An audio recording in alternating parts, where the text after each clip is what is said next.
Hola, ¿qué tal? Nuevo tutorial, en este caso para hablar de la escucha activa y de la empatía. Habilidad también básica, clave, fundamental para cualquier persona en el ámbito tanto a nivel personal, social como profesional que quiera conectar con los demás. Nos concentraremos, por supuesto, en lo que es en el ámbito de la atención a la ciudadanía, pero que tengamos en cuenta que esta habilidad es clave para todos los ámbitos. Vamos primero a empezar a entender qué es esto de la escucha activa. La escucha activa se dice que es fundamentalmente escuchar bien. La distinción entre oír, porque yo puedo oír la radio, pero escuchar es cuando intento ir más allá de ese oído y por tanto lo que yo pretendo es comprender qué hay detrás de las palabras de las que me está contando ese o esa interlocutor. Por tanto, no solo a la hora de escuchar nos concentraremos en lo que nos está diciendo, sino también en el cómo lo está diciendo. Que ahí está la parte psicológica, está la parte de la expresión emocional. Bien. Por tanto, ¿qué es lo que nos pasa habitualmente? Que tenemos una tendencia a escuchar para responder y no escuchar para comprender. Estamos constantemente esperando que la otra persona acabe de contarnos su historia.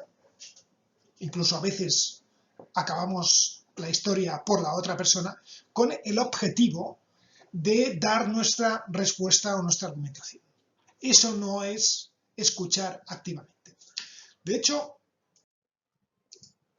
hay un hábito de eficacia que dice que uno de los problemas fundamentales que tiene el ser humano es que, en temas de comunicación, es que no escuchamos para entender o comprender, sino que escuchamos para contestar. Bien, vamos a ver qué técnicas debemos utilizar para escuchar activamente, porque esto parece que es algo que lo hacemos muy bien. Sin embargo, el día a día nos demuestra que tenemos bastante déficit a la hora de hacer este tipo o desarrollar este tipo de habilidad. Lo primero de todo, es importante dejar hablar al interlocutor. Es decir, si yo hablo, no puedo escuchar. Por tanto, debo permitir al interlocutor que se exprese. Otra cuestión importante es no interrumpir. Muy latino, pero por favor, dejemos que acabe su argumentación la otra persona. Evitar distracciones. ¿Qué significa evitar distracciones? Que si estoy escuchando a la otra persona, no es el momento para, por ejemplo, mirar si me ha llegado algún mensaje al móvil. Eso es interpretado por nuestro interlocutor como una falta total de escucha e incluso como una falta de respeto. Después, otra de las cuestiones es concentrarse en la que la otra persona está diciendo. No debo irme con mi pensamiento a pensar en otras cosas mías o circunstancias mías. Debo concentrarme exactamente en lo que mi interlocutor me está argumentando, hablando, etcétera, etcétera. Y después, identificar el momento exacto en que el interlocutor desea que hablemos. Seguramente será cuando nuestro interlocutor se calle y ponga cara de cómo que tú qué piensas respecto a lo que te acabo de decir o qué me puedes decir o qué información me puedes dar respecto a esto que te cuento. Bien, y después, como técnica que lo vamos a ver en la siguiente diapositiva, utilizar las preguntas aclaratorias, por supuesto, y utilizar la reformulación. Es decir, repetir de alguna manera, con otras palabras, lo que el interlocutor te acaba de contar.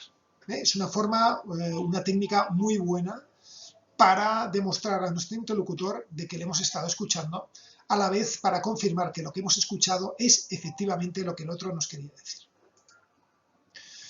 Bien, Y después, por supuesto, la retroalimentación, tanto verbal como no verbal.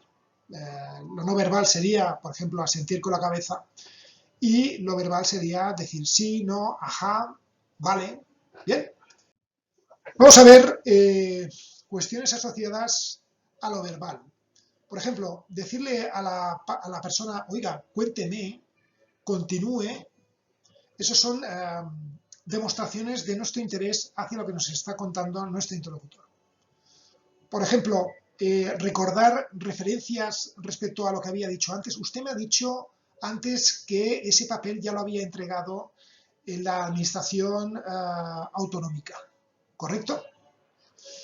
Preguntas aclaratorias. ¿Qué quiere decir cuando usted no entiende exactamente la documentación que debe entregar? ¿Bien? Una pregunta que demostramos que queremos entender mejor a nuestro interlocutor. Y después lo que hablábamos de esas dos técnicas, que es el parafraseo, ¿no? Si lo he entendido bien, usted lo que me dice es, o resumir, es decir, usted por tanto lo que necesita es entregar un papel en esta administración y dirigirlo a el alcalde, el director general, etcétera, etcétera. ¿Bien? Esto, como veis, son técnicas de tipo verbal que ayudarían a demostrar escucha activa. Vale, después hay otras técnicas de comunicación no verbal, como puede ser asentir con la cabeza, evitar gestos nerviosos, evitar interrupciones, mantener contacto ocular, etcétera, etcétera.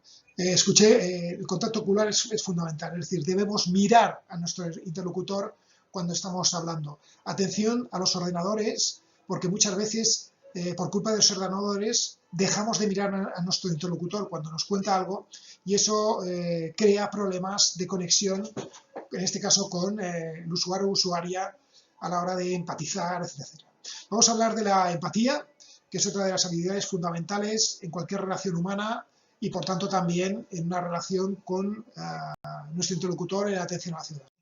¿Qué es empatizar? Pues lógicamente empatizar es ponerse en la piel, en el pellejo, en los zapatos de nuestro interlocutor. Sería hacerse la pregunta, algo así, oye, esta persona que me está contando esto, ¿cómo se siente? ¿Qué es lo que haría yo si estuviera en sus circunstancias? Las preguntas que os haría ahora es decir, por ejemplo, frases como estas: tranquilo, el tiempo lo cura todo. Anímate, que no es para tanto. No te preocupes, mañana lo verás de otra manera. La pregunta sería si estas formas de contestar a nuestro interlocutor son formas realmente empáticas. ¿Por qué te quejas? Deberías ser feliz por todo lo que tienes. Pues bien, en principio esto no demuestra empatía. Esto demuestra que lo que te está contando tu interlocutor no es importante. Y tú tienes que darle a entender que lo que te cuenta es importante. Por tanto, restar importancia a lo que siente el otro no es ponerse en su lugar, por tanto, no es ser empático. Y por supuesto, interrumpirle o contarle nuestra propia historia, esto que me dices, a mí ya me pasó, ahora te voy a contar lo que me pasó, tampoco es ser empático. Bien, entonces, ¿cómo podemos demostrar empatía? Pues fundamentalmente utilizando, aparte de la escucha activa, que son las técnicas que hemos visto antes, pues expresando palabras tipo comprendo bien porque se siente molesto, entiendo la situación que me comenta, comprendo lo que me dice, o no solo hay que utilizar esas palabras, es decir, no solo hay que decirle a la gente, oiga, comprendo su problema, sino también hay que utilizar un tono adecuado para demostrar esa comprensión. Por tanto, la propuesta que os hago es que utilicéis siempre el comprendo para demostrar empatía con nuestra ciudadanía, pero utilizando un tono correcto. ¿Bien? Correcto, como dice aquí, afectuoso y amable, y no un tono impersonal o un tono irónico. Por ejemplo, podríais ensayar estas formas de expresarse de las tres fórmulas, en un tono afectuoso, en un tono impersonal y en un tono irónico. Si lo veis, veréis las diferentes formas de expresión, cómo suenan en función de cómo yo lo digo. Vale, pues os animo a practicar todos estos aspectos de la escucha activa. Yo recuerdo que podéis complementar toda esta información con todo lo que tenéis en vuestra documentación colgada en la plataforma de Moodle. Muchas gracias y hasta el próximo vídeo tutorial.